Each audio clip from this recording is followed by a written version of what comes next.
There is a classic story where a man was having marital problems.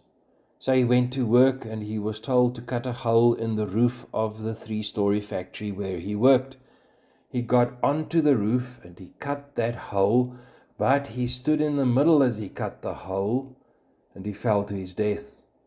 You see, he had been preoccupied with his own situation, his emotions.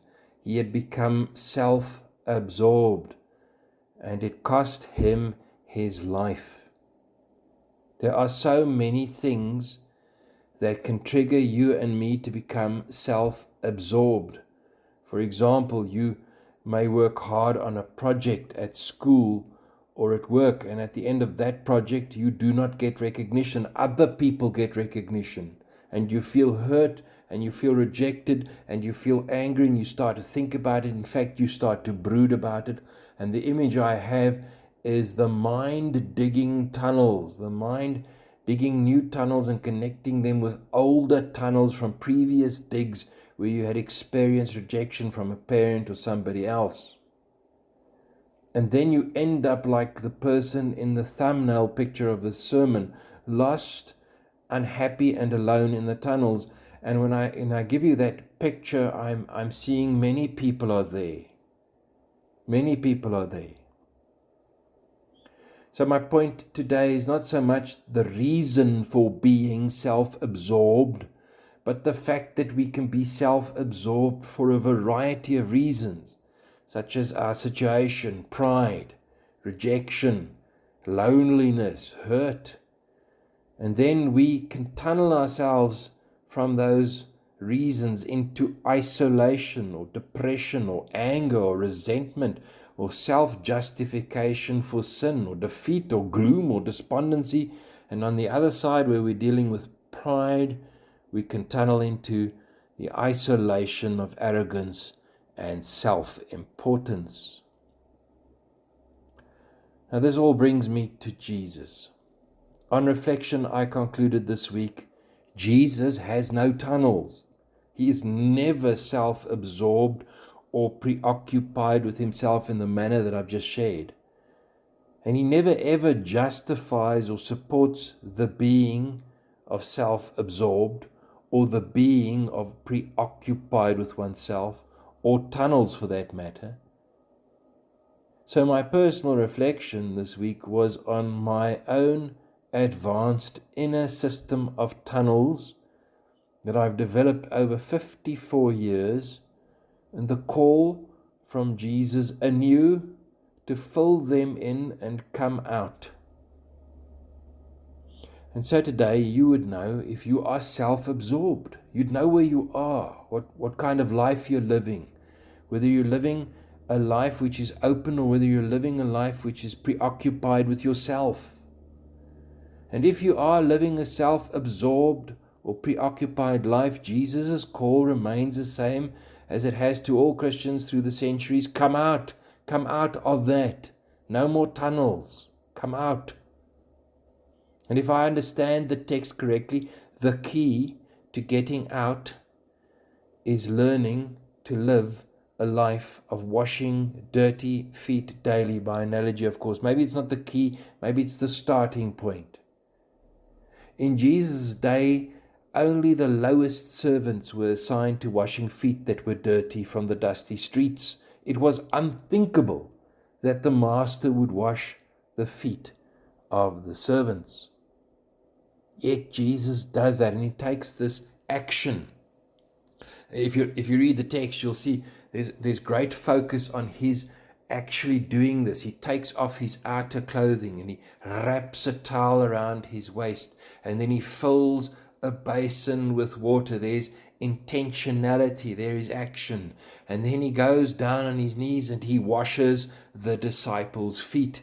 And they are simply blown away because he's given up everything in terms of status and societal expectation to serve them. He's not preoccupied with himself. He's preoccupied with them. And do not miss that he even washes the feet of the one who will betray him. He's completely devoid of pride and any self-absorbed tunnel digging about Judas, even though he is troubled by the fact that Judas is about to betray him. We know that because we read of it in verse 21.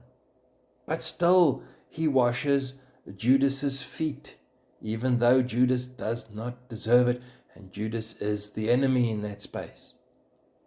Still, he goes to the cross after this, which is by analogy the greatest foot washing event ever, and dies for all of his enemies that ever lived. And still he says at the cross, Father, forgive them, they know not what they do. Do you see with me that his preoccupation is not with himself? His preoccupation is with us.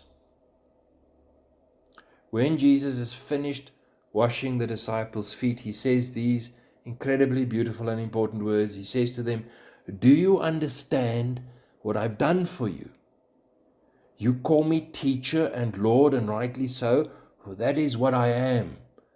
Now that I, your Lord and teacher, have washed your feet, you also should wash one another's feet. I have set you an example that you should do as I have done for you. Very truly I tell you, no servant is greater than his master, nor is the messenger greater than the one who sent him.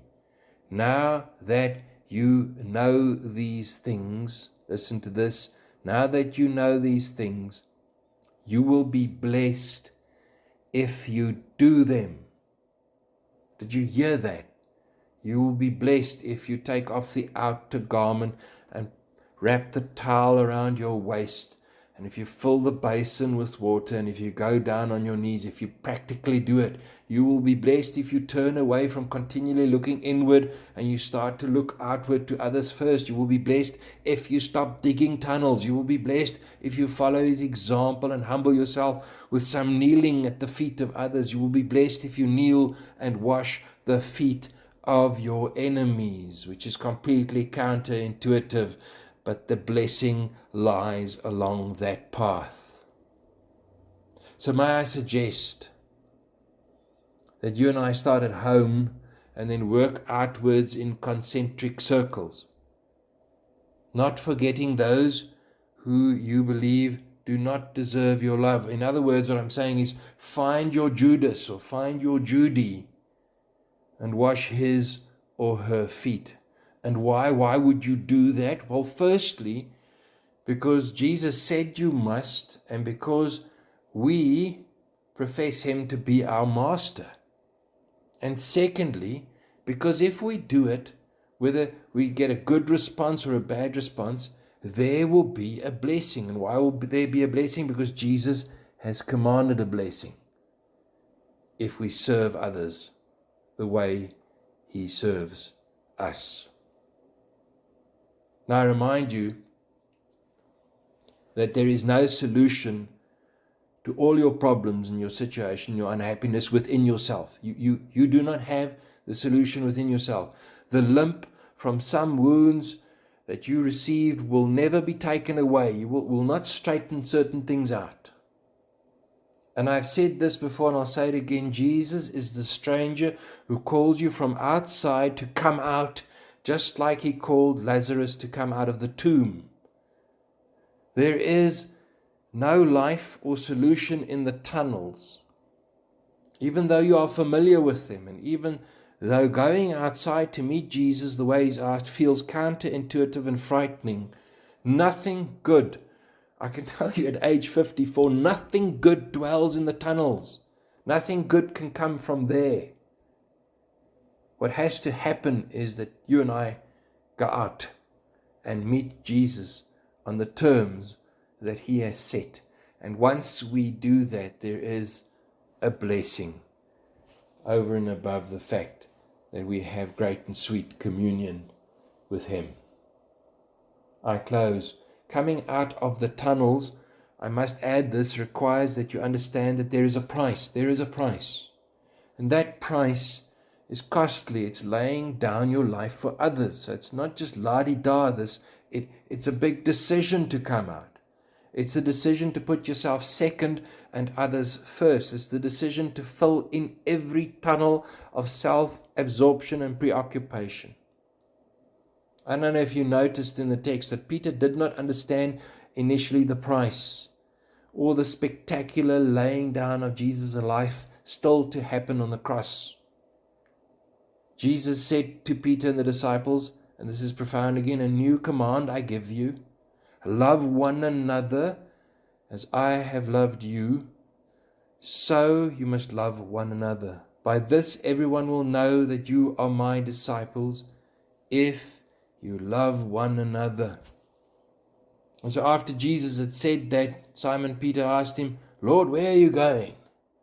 And Jesus replied, where I am going you cannot follow now, but you will follow later. And Peter asked, Lord, why can't I follow you now? I will lay down my life for you. And then Jesus answered him, will you really lay down your life for me?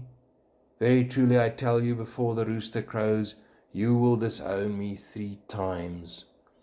Peter did not understand that he had not yet come to the place of making the decision to pay the price. He would do that later.